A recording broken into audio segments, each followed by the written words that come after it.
StratPasto est un outil conçu par le CERPAM, l'Institut de l'élevage et le service pastoralisme de la Chambre d'agriculture Occitanie. Ce tutoriel va vous montrer comment saisir une enquête sur l'interface en ligne dédiée. Premièrement, connectez-vous à votre compte. Vous arrivez sur la page de navigation principale de StratPasto.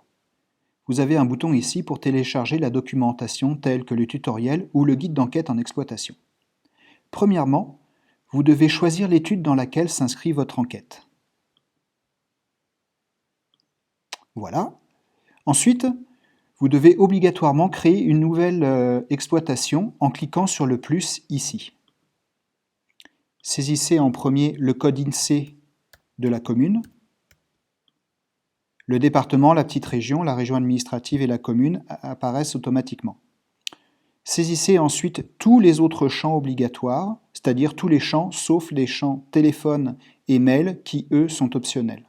Vous pouvez voir qu'un nouvel identifiant StratPasto unique a été créé pour votre exploitation. Notez-le et gardez-le précieusement afin de pouvoir retrouver facilement votre exploitation par la suite. Voilà, j'ai saisi tous les champs obligatoires. Je peux maintenant cliquer sur « Ajouter » pour créer ma nouvelle exploitation. Je vais devoir maintenant ajouter ma nouvelle enquête en saisissant la date de l'enquête.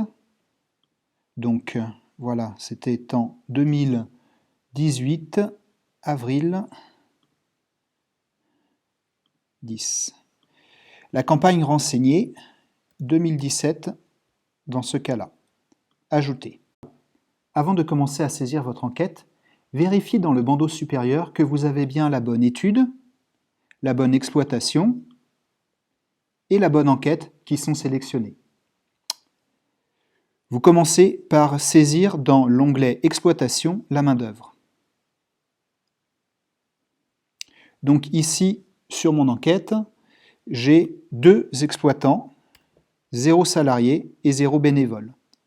Sauvegarder et continuer. Et j'arrive dans l'onglet « Atelier ».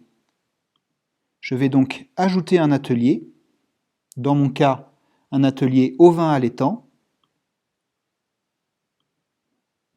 voilà, qui représente 100% du chiffre d'affaires de l'exploitation. Race Mérinos d'Arles.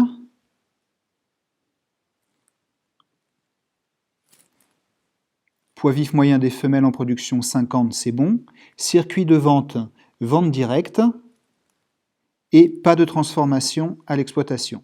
Par contre, j'ai une transhumance estivale. Si vous avez d'autres ateliers sur votre exploitation, vous pouvez ajouter autant d'ateliers que vous le souhaitez. Sauvegarder et continuer.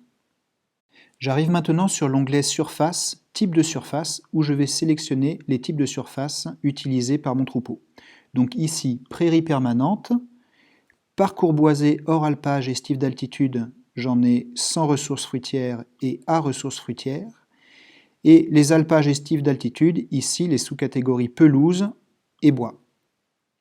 Sauvegarder. Donc on arrive sur l'onglet suivant qui sont les surfaces superficies correspondantes, où je vais entrer les superficies correspondantes aux surfaces que je viens de sélectionner. Donc prairie permanente, voilà. Ensuite, hors ressources fruitières, qui sont des surfaces collectives, 651. Voilà, j'ai saisi toutes les superficies correspondant à chacune des surfaces sélectionnées, soit dans la colonne surface d'utilisation individuelle, soit dans la colonne surface d'utilisation collective, c'est-à-dire des surfaces qui sont utilisées par exemple dans le cadre d'un groupement pastoral. Sauvegarder. J'arrive maintenant dans l'onglet Aliments, où je vais saisir les différents types d'aliments distribués. Donc ici en premier foin, avec un pourcentage de matière sèche déjà indiqué, que je peux modifier éventuellement, et dans mon cas, 120 tonnes récoltées. Je vais ajouter un deuxième aliment, les concentrés, ici des céréales distribuées, et j'ai 10 tonnes disponibles qui ont été achetées. Je peux à tout moment ajouter des précisions sur le type d'aliment et supprimer un aliment que j'aurais rentré par erreur. Sauvegarder. L'onglet suivant est l'onglet Troupeau, où je vais indiquer le nombre d'individus de chaque catégorie constituant mon troupeau. Donc dans mon cas, j'ai une seule cellule qui s'affiche pour mon atelier 1 ovin allaitant. Si j'avais mis plusieurs ateliers, j'aurais plusieurs cellules troupeaux qui s'affichent. Donc femelle adulte, nombre total 260, nombre mis à la reproduction 260, nombre de mises bas 250 et nombre moyen de femelles en production cette année-là 250. Mâle adulte mis à la reproduction 4. Ensuite, je vais saisir mes catégories de jeunes en commençant par les jeunes de plus d'1 an mais non encore mis à la reproduction sur la campagne renseignée. Donc, ajouter une catégorie de jeunes, ici des agnelles entre 1 et 2 ans destinés au renouvellement. Donc j'en ai 40. Âge de première mise à la reproduction, 18 mois. Voilà, c'est tout pour les jeunes entre 1 et 2 ans. Donc je vais maintenant renseigner les jeunes nés durant la campagne renseignée. Je vais avoir des jeunes des agneaux destinés au renouvellement et des agneaux destinés à la vente. Donc nombre d'agneaux destinés au renouvellement, 40 aussi. Âge de première mise à la reproduction, 18 mois. Et nombre d'agneaux à la vente, 210. Âge de vente, 220 jours. Poids vif de vente, 35 kg. Voilà, j'ai fini de renseigner les catégories animales de mon troupeau. Sauvegarder. J'arrive maintenant dans le dernier onglet, l'onglet Calendrier lot pour mon atelier ovin allaitant. Si besoin, je peux à tout moment revenir sur les onglets précédemment saisis afin de les corriger. Il est important de comprendre que dans StratPasto, comme c'est indiqué ici, un lot correspond à un groupe d'animaux d'une même catégorie, femelle, mâle, jeune, ayant le même calendrier physiologique, c'est-à-dire la période de mise bas pour les femelles ou la période de naissance pour les jeunes, et bénéficiant du même système d'alimentation tout au long de la campagne renseignée. C'est-à-dire que si dans la réalité j'ai un lot physique avec des femelles et des jeunes qui sont conduits ensemble, la façon dont je vais devoir les saisir dans StratPasto, je vais saisir 2 lots différents, un pour les femelles et un pour les jeunes. Donc allons-y. Je commence donc par ajouter un premier lot. Voilà. Donc je vais commencer par les femelles adultes. Je donne le nom du lot, ici les brebis allaitantes. Et j'ai un effectif de 285 animaux. Voilà. Ensuite, on voit que mon calendrier n'est pas basé sur les bonnes dates. Je suis de novembre 2019 à octobre 2020. Donc, je vais commencer par renseigner la ligne stade physiologique en cliquant n'importe où sur la ligne. Donc je double-clique. Voilà, j'ai une fenêtre pop-up qui s'affiche et je vais choisir la bonne date de début. Donc pas en 2019, mais en 2017 et je commence mon calendrier en mars 2017. OK. Voilà, avec des mises bas qui commencent au 11 mars 2017, sur la deuxième décade. Et qui vont, les mises bas, jusqu'au 10 avril 2017 aussi. Donc, je mets la bonne date à nouveau. Avril 2017, c'est bon. 10 avril. Donc voilà, j'ai renseigné la période de mes mises bas. Ici, j'ai le choix entre mise bas ou lactation, donc je renseigne d'abord les mises bas. Du 11 mars 2017 au 10 avril 2017. Créer. Et voilà, cette fois mon calendrier s'est mis aux bonnes dates en commençant en mars 2017. Et j'ai plus qu'à remplir toutes les autres lignes. Donc j'ai mes mises bas, mais je vais aussi renseigner la période d'allaitement de mes mères. Donc pareil, je double-clique sur la ligne stade physiologique et l'allaitement, cette fois, commence un peu plus tard. Donc voilà, 21 mars, parfait, jusqu'au 10 juillet. 10 juillet et je sélectionne allaitement. Créer. Voilà, j'ai créé mes 2 événements relié au stade physiologique sur mon calendrier. Ensuite, je vais renseigner les périodes d'utilisation de mes différents types de surfaces, donc prairies permanentes, parcours boisés, ceux que j'avais renseignés avant. Donc pareil, même système, moi j'ai mon troupeau qui commence dans les parcours boisés hors ressources fruitières, donc qui commence début mars là-dessus, je double-clique, donc du 1er mars à fin avril, 30 avril, et je renseigne le pourcentage de temps que les animaux passent à l'extérieur sur ce type de surface. Donc dans mon cas, 100%. Ils peuvent passer un certain temps à être nourris en partie en bâtiment, en recevant du foin, mais là je renseigne le pourcentage de temps qu'ils passent à l'extérieur. Créer. Voilà, donc la somme de mes temps ici doit toujours être égale soit à 0% quand ils sont en bâtiment, soit à 100%. Donc voilà, je vais continuer à saisir mes différents temps. Donc après les bois hors ressources fruitières, ils sont sur les prairies permanentes durant le mois de mai. Donc je sélectionne du 1er mai au 31 mai, 100% du temps. Créer. Voilà. Alors on voit qu'il y a un petit chevauchement, ça c'est juste une petite imprécision sur l'affichage. Mais si on veut vérifier que j'ai entré les bonnes dates, on met la souris dessus et j'ai les dates qui s'affichent. Donc sur les parcours boisés du 1er mars au 30 avril et ensuite sur les prairies permanentes du 1er mai au 31 mai. Donc il est très important de faire attention à bien remplir le calendrier sans chevauchement de jours sur différents types de surfaces et 100 jours qui restent sans être renseignés. Voilà. Donc j'ai maintenant fini de renseigner mes périodes d'utilisation des différents types de ressources pâturées.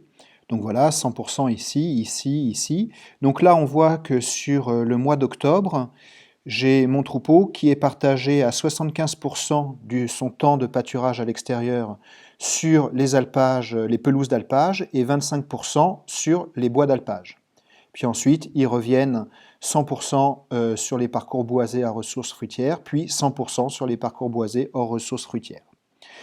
Donc si je regarde avec les dates ici, je peux vérifier que j'ai aucun chevauchement de jours, ni aucun jour qui ne sont pas renseignés.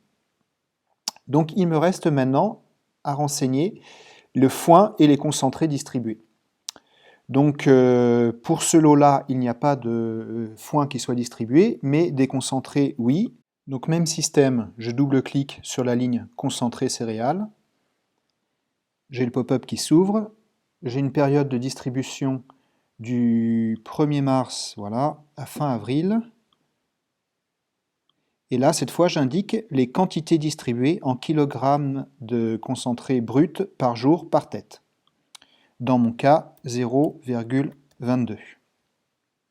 Créer. Et j'ai ma période de distribution ici. Et puis, j'en ai une autre de décembre à février. Voilà, du 1er décembre à fin février. Pareil, 0,22 par tête.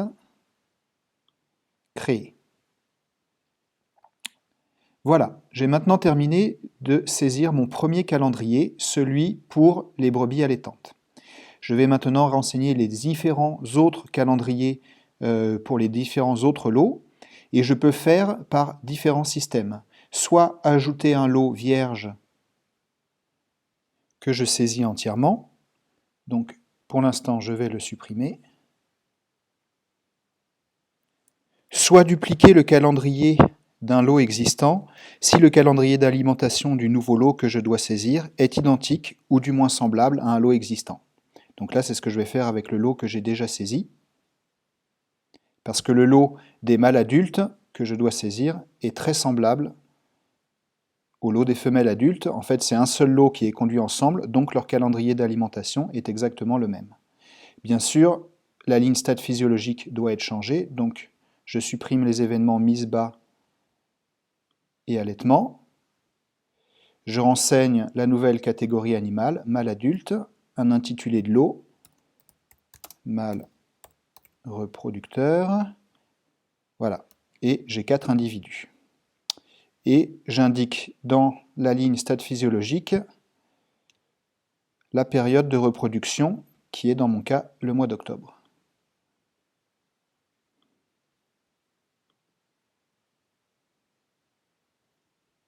Voilà, j'ai mon lot de mâles adultes avec le calendrier d'alimentation qui est déjà rempli, la période de reproduction, et puis je vais effacer les concentrés distribués parce que les mâles ne reçoivent pas, dans mon exemple, de concentrés. Voilà, j'ai terminé de saisir mon deuxième lot. Donc maintenant, je vais saisir le lot des agneaux destinés à la vente à partir d'un calendrier vierge. Voilà, jeune de l'année, agneaux, vente, j'en ai 210. Voilà, j'ai maintenant terminé de saisir les 5 lots pour mon atelier ovin allaitant, certains en dupliquant les lots existants, d'autres en partant de calendrier vierge.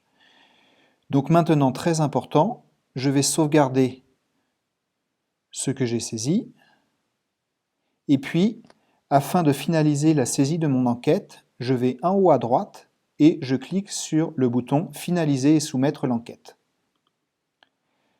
Le fait de cliquer ici va lancer un script d'analyse qui va faire un contrôle de cohérence de toutes les informations que j'ai rentrées afin de déterminer si j'ai fait des erreurs ou pas.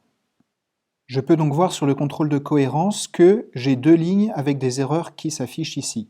Donc qu'est-ce que je peux lire? Nombre de mises bas pour l'atelier ovin allaitant, que j'ai renseigné dans l'onglet troupeau, diffère du nombre de mises bas indiqué dans les lots, c'est-à-dire dans mon onglet lot calendrier. Et oui, effectivement, j'ai fait une erreur parce que j'ai 285 femelles adultes, mais en fait, j'en ai que 250 qui sont allaitantes parce qu'elles n'ont pas toutes mises bas.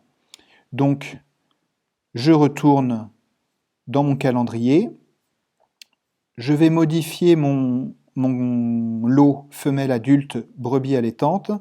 Au lieu de 285, je vais mettre 250 qui ont effectivement mis bas, sauvegarder.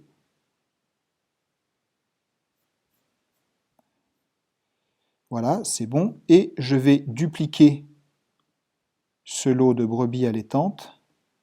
Donc voilà, mon lot a été dupliqué et arrivé en deuxième page. Donc je vais sur la page suivante où j'ai mon lot dupliqué. Donc ce ne sont plus les brebis allaitantes, donc je vais retirer la mise bas, retirer la lactation pour ce lot, qui ne sont plus les brebis allaitantes, mais les brebis sèches, par exemple. Voilà, j'ai 35 femelles adultes. Tout le reste, ça reste pareil, elles sont conduites dans le même lot physique. Je sauvegarde à nouveau. Voilà, et je soumets à nouveau mon enquête pour voir si cette fois, je n'ai plus de problème. Donc voilà le nouveau contrôle de cohérence. Plus aucune erreur détectée. Donc j'ai juste un contrôle sur la quantité disponible de concentré 10 tonnes et la quantité distribuée 9,46. Donc c'est OK. C'est bon, j'ai terminé de saisir mon enquête. Donc voilà, c'est la fin de ce tutoriel. Dans le prochain, je vous montrerai comment analyser les données à partir de l'onglet Analyse de StratPasto.